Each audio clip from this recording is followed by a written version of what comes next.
अनेक व्यापारी असं सांगत आहेत आम्हाला, की इराण आणि त्या युद्धामुळे परत कांद्याचे बाजारभाव घसरायला सुरुवात झाली आहे. आणि मग तुम्ही मला प्रश्न विचारत आहात, की खरंच असं होतंय का? आजच्या या व्हिडिओमध्ये कांद्याचे बाजारभाव खरंच कुठे, किती कमी झाले आणि या युद्धाचा काही परिणाम होईल का? पुन्हा एकदा ही माहिती आपण बघणार आहोत. नमस्कार. ॲग्रोशिवारमध्ये आपल्या सर्वांचं स्वागत आहे. आज आहे 13 जुलै 2026. सगळ्यात महत्त्वाचा तुमचा प्रश्न आहे आणि मागच्या 2-3 दिवसांपासून तो सातत्यानं येतोय. विशेषतः बाजारभाव काही ठिकाणी कमी झाले त्यानंतर. शेतकरी विचारत आहेत, की आता जे हॉर्मुझच्या खाडीमध्ये तणाव आहे, इराणवर अमेरिकेने हल्ला केले, इराण पण आखाती देशांवर काही ठिकाणी हल्ला करतोय. त्याचा परिणाम आपल्या कांद्याच्या निर्यातीवर होऊन माझ्या इथल्या बाजार समितीमध्ये माझ्या कांद्याचे बाजारभाव पडतील का? तर ती सगळी माहिती आपण बघूया. आपण 2 भागात हा व्हिडिओ करू. दुसऱ्या भागामध्ये मी तुमच्यासाठी शनिवारच्या तुलनेत कांद्याचे बाजारभाव आज किती वाढले घटले ते पण सांगणार आहे. आणि इराणच्या या तणावाचा, हॉर्मुझच्या तणावाचा काय परिणाम आहे ते बघूया. सगळ्यात महत्त्वाचं पहिल्या प्रश्नाचं उत्तर. काय आहे, मागच्या 2-4 दिवसांपासून युद्धाच्या बातम्या येत आहेत, परत तिसरं महायुद्ध सुरू होईल वगैरे वगैरे अशा बऱ्याच काही गोष्टी आहेत. आपल्यापुरतं काय आहे, की हॉर्मुझची खाडी सुरू झाली की नाही, ते तिकडे एकमेकांच्या काय ते तणाव असेल तो त्यांचा भाग आहे. असो. तो हॉर्मुझच्या परिसरात तणाव वाढलेला आहे. जहाजांवर काही हल्ले झालेले आहेत. त्यामुळे जहाजांची वाहतूक मंदावली आहे. अनेक जहाजांनी काय केलं आहे, त्यांचं एआय ट्रान्सपॉन्डर जे आहे ना, ते बंद ठेवलं आहे आणि त्या दृष्टीनं ते तसं प्रवास करत आहेत. आता इराणनी काय केलं आहे, की इराणनी असं सांगितलं आहे, की हॉर्मुझची सामुद्रधुनी किंवा ती खाडी बंद झाली आहे. पण अनेक आंतरराष्ट्रीय संस्था आहे, सागरी संस्था आहे. त्यांनी दिलेली अधिकृत माहिती असं आहे, की दक्षिणेच्या मार्गानं मर्यादित प्रमाणात हॉर्मुझमधनं वाहतूक सुरू आहे. म्हणजे पूर्ण बंद नाही, पण जोखीम आहे. आता आपल्या कांद्यावर काय परिणाम होईल? इराणचा कांदा दुबईत किंवा आखातात येणार नाही आणि त्यामुळे आपल्या कांद्याला भाव वाढेल हे मी मागे सांगितलेलं आहे. तर ते आत्ता पण आहे. आपला कांदा जातोय का? जातोय, पण काय होईल? विम्याचे दर वाढतील आणि फ्रेटचे दर किंवा कंटेनरचं भाडं वाढू शकतं. आता त्याचा परिणाम किती होईल हो आपल्या निर्यातीवर आणि याच्यावर? या संदर्भात आपण कांदा निर्यातदार संघटनेचे जे उपाध्यक्ष आहे विकास सिंग त्यांच्याशी बोललो. त्यांनी असं सांगितलं, की जूनचा याच्यानं शेवट, संपूर्ण जुलै आणि ऑगस्टचा सुरुवातीचे 1-2 आठवडे निर्यात तशी पण युद्ध सुरू असो काय नसो काय, एरवी पण आपल्याकडनं त्या ठिकाणी निर्यात कमी होते. याचं कारण तिथं चीन पाकिस्तानच्या कांद्याने एंट्री घेतली आहे. आता जगभरात या सगळ्याचे वेगवेगळ्या ठिकाणी वेगवेगळ्या देशामध्ये कांदे येत राहतात.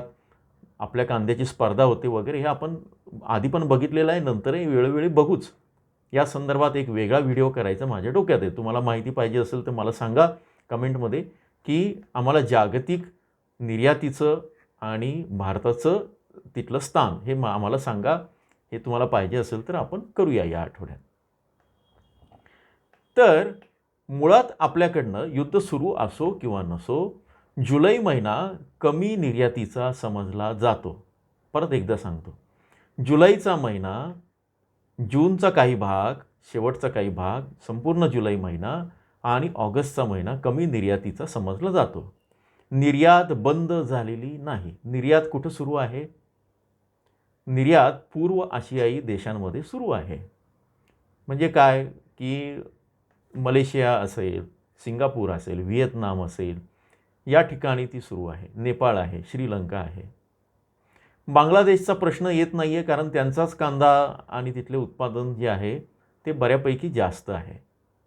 तर त्याबद्दल जेव्हा त्यांना गरज असेल आणि जेव्हा ते सांगतील, की IP आम्ही उघडतो आहोत, इम्पोर्ट परमिट, त्यावेळेस आपण बोलूच त्याबद्दल.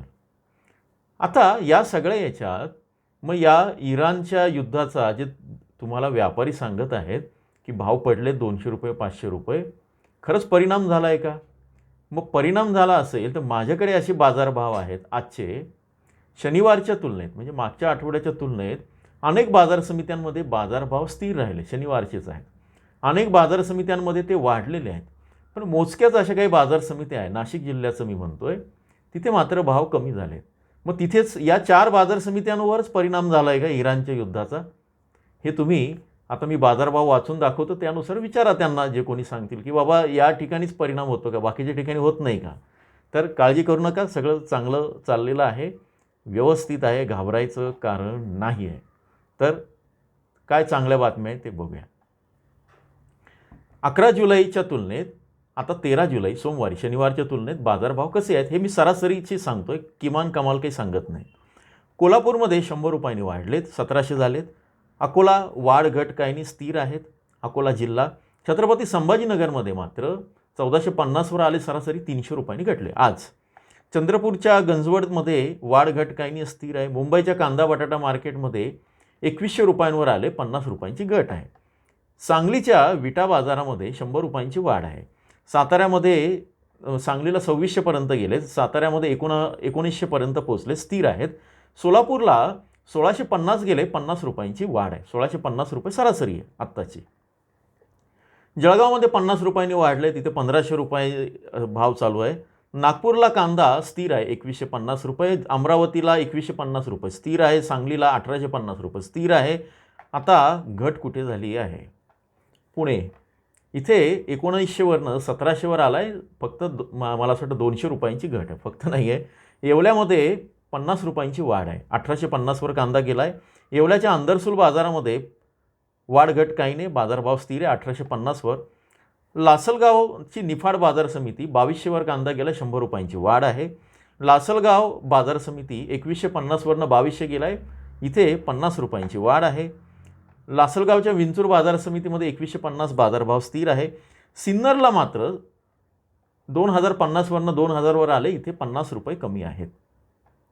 नायगाव आहे सिन्नरची उपबाजार समिती, इथे 100 रुपयांनी वाढले, 2100 रुपयापर्यंत पोहोचले. कळवणला 2100 रुपये सरासरी आहे आज आणि 100 रुपयांची वाढ आहे.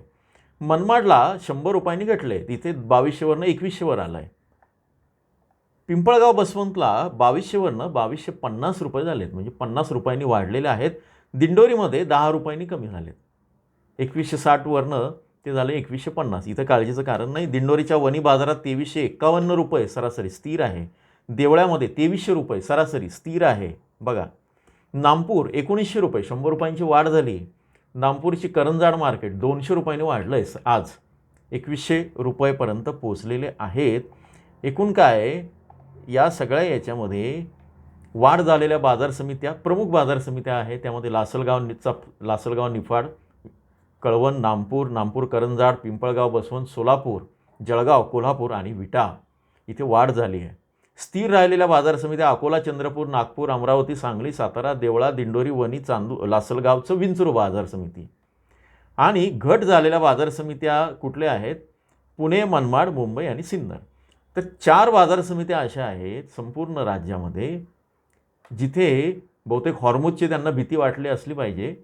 पुण्याचं वेगळं कारण आहे, यातनं पुणे आपण तिथं घ्यायला नको, कारण तिथे माल थोडासा खराब येत असतो अशी पण तक्रार आहे.